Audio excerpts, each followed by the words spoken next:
Suka yan guys. Lagyan natin ng suka.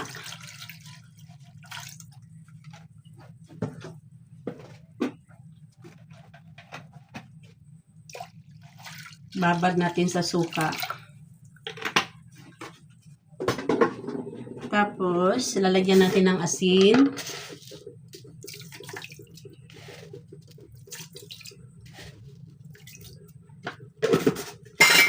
Oh. Bawang.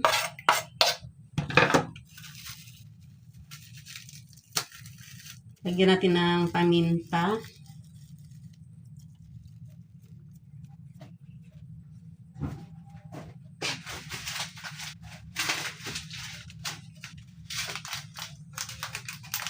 Pwedeng kunting magic sarap lang kasi usually bitchin na ginagamit ko dito kasi wala akong bitchin ngayon. Kunti lang.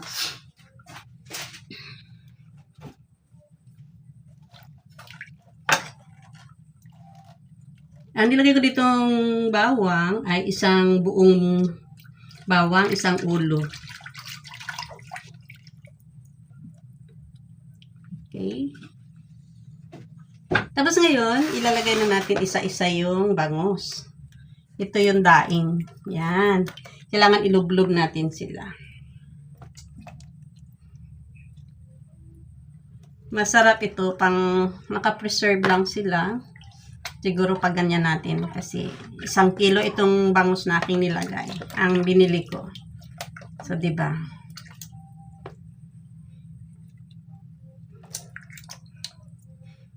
Sarap ito sa umaga. Tapos mayroong sinangag.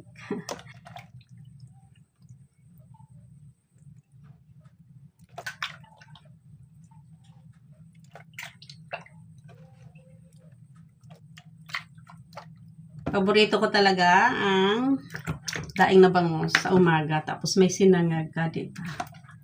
So, ayan.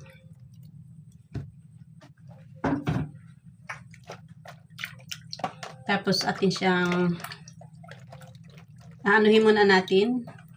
Babaligtarin para pumasok yung lahat ng ano. Para malagyan naman. Siyempre, nakataob siya pag ating ilagay sa rep.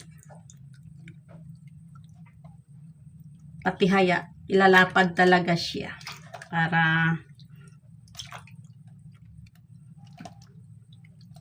ma-absorb yung lasa. Yan.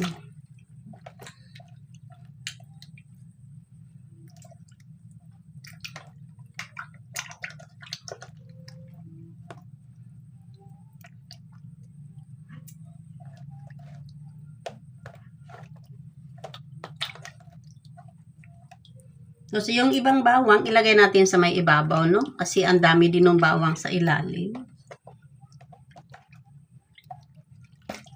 Ayan.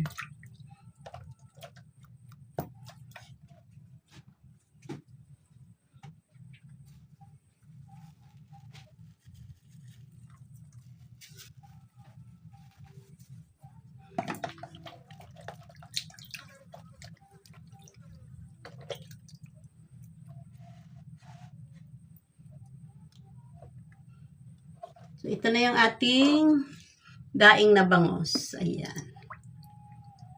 Lalagay lang natin to sa ref.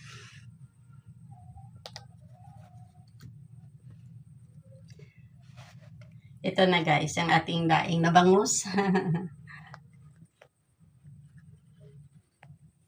So, ito na yung ating daing na bangus. Ayan. Ilalagay na lang natin to sa ref. Para anytime, pwede ka nang magluto. Thanks for watching and God bless.